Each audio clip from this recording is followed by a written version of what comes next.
서초동에 있는 대검찰청. 오늘 특별한 자리가 마련됐다. 이준 열사의 기사적 삶과 검사로서의 활동... 헤이그 특사로 익히 알려진 이준 열사. 그를 두고 검찰청에서 담론이 오간다. 실은 이준 열사.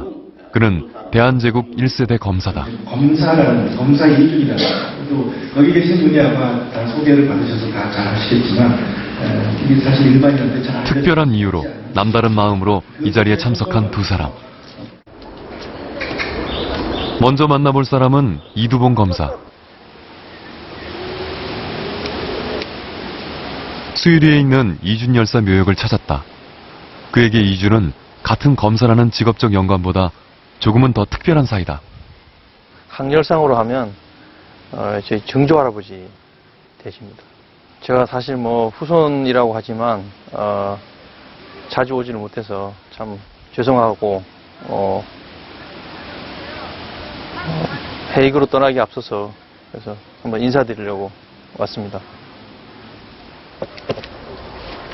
그는 이준 열사의 길을 뒤따르는 여정을 준비 중이다. 다음으로 만나볼 사람. 예, 유한 검사입니다. 예, 안녕하십니까. 예. 그를 만난 곳은 서울중앙지방검찰청. 한국에 산 지는 꽤 오래된 걸로 알고 있습니다. 그는 열정과 패기로 똘똘 뭉쳐 맹렬하게 일하는 대한민국 초임 검사다. 검사로서 어떤 검사가 될 것인가를 배울 수 있는 롤모델, 검찰의 뿌리를 찾아서 이렇게 그런 길을 갈 수 있다는 것에 대해서 좋은 경험이다, 소중한 경험이다. 열심히 해봐라 라고 말씀을 하시죠. 하지만 저 대신 재판을 들어가셔야 되기 때문에 선배님들한테 너무 죄송합니다. 부산에서 시베리아를 거쳐 헤이그까지 이준 루트를 따라 한 세기를 잇는 여정이 펼쳐진다.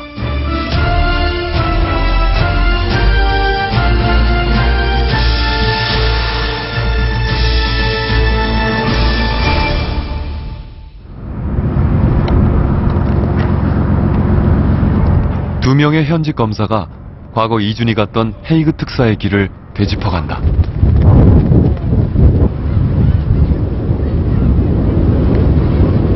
이준 열사의 시작은 부산이었다.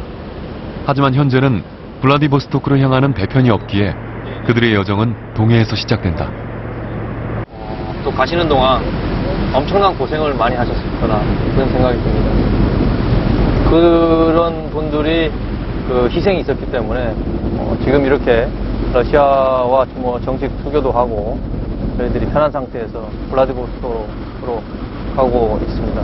어떻게 봐서 저는 기분이 그래도 이렇게 이 블라디보스토크를 향해서 가면서 이준 열사를 향해 가지만 한편으로 마음이 이렇게 되게 뿌듯한 게 100여 년 후에 대한민국의 모습은 이런 모습이다라는 거를 가지고 떠나는 여행이기 때문에 한편으로는 마음이 든든하고 좋습니다. 그들만의 특별한 여행. 앞으로 그들에게 어떤 일들이 펼쳐질까? 기대와 설렘이 가득한 여행의 첫날 밤. 블라디보스토크로 향하는 배인지라 두 검사를 제외하면 대부분 외국인들이다. 여행이 주는 뜻밖의 선물, 새로운 사람들과의 만남이다. 우리나라 말을 잘 하시네요. 그래도 아직 잊어버리지 않으시고. 아버지 말한 게 머리 안에 있어요. 그 말이 조금 나와 있어요. 무슨 일이 있는데 블라디보스토크 내려가요. 예전에 우리나라 독립운동 하시던 분이 계신데요. 그분이 블라디보스토크를 해서 시베리아 횡단 열차를 타고 모스크바 거쳐서 상트페테르부르크에서 베를린, 그 다음에 브뤼셀, 그 다음에 헤이그 이렇게 가신 일이 있거든요. 그분이 가신 길을 그대로 따라가는 겁니다. 이해하시겠어요? 네. А что он именно сделал? Какой вклад он внес в FBI니까 지금 이준입니다. 이준. 그분 이준. 이 성함이. 무엇 닦고 이준. 이준. 예. 외국인들 입속에서 이준이라는 말이 나올 때 조금 뭉클하기도 하고 좀 보람 있기도 하고. 각자의 뜻과 숙제를 안고 그들은 함께 장도에 오른다. 풍전등화 같은 나라의 운명 앞에 구국의 길을 찾던 고종황제. 그에 의해 선택된 이가 바로 이준이었다. 을사늑약으로 외교권을 빼앗기고 고립무원의 군주였던 고종황제는 만국평화회의에 마지막 기대를 걸었다. 두 어깨에 나라의 운명을 짊어지다. 고종황제의 마지막 특사인 이준이 그렇게 자신의 운명 속으로 걸어 들어간다. 나라의 운명을 짊어지고 해익으로 향하던 그의 심중을 어찌다 헤아릴까. 얼마나 뜻을 이룰 수 있을지, 그 고소가 어느 정도 그 강대국들한테 납득이 될지, 그리고 실제로 나라에 어떤 도움을 줄 수 있는지 여러 가지 생각이 교차했을 걸로 그래 보입니다. 이준 열사는 헤이그 특사 3인 중 한 명으로 우리에게 깊이 각인돼 있다. 하지만 그의 이력서 첫 줄에 적힌 평리원 검사.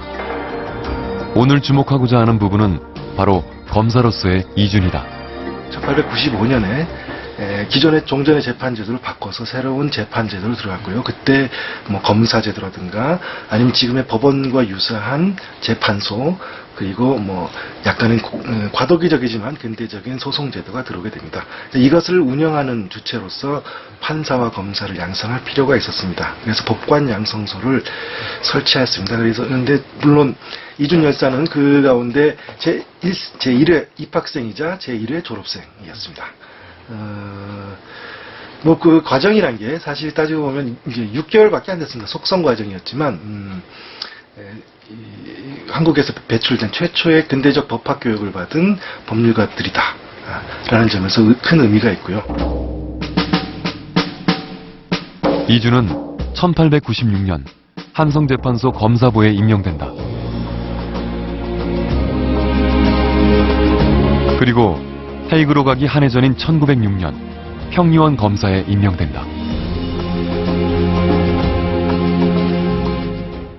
당시에 국제법에 대한 지식은 사실은 만국공법이라고 해서 국제사회에서 나라와 나라가 어떤 조약을 체결할 때는 이러저러한 절차를 거쳐야 한다. 근대 사회의 어떤 그 법률적 지식에 해박하다.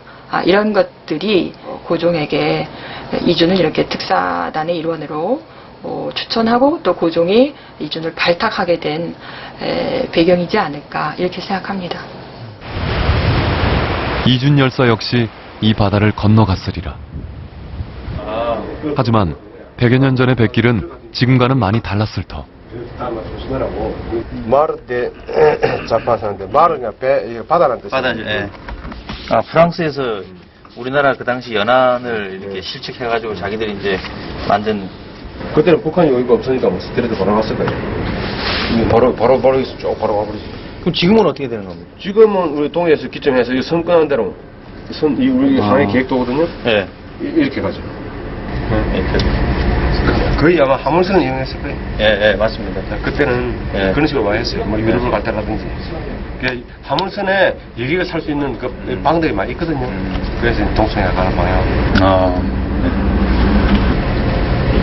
100여 년 전 이준의 백길은 얼마나 걸렸을까? 이틀 한 7시간, 8시간 일이 걸리네. 이틀 하고? 이틀 반 잡아야 될 겁니다. 그때는 천천히 갔었어요. 이틀 반. 이준은 부산을 떠나 첫 기착지인 블라디보스토크에 도착하게 된다.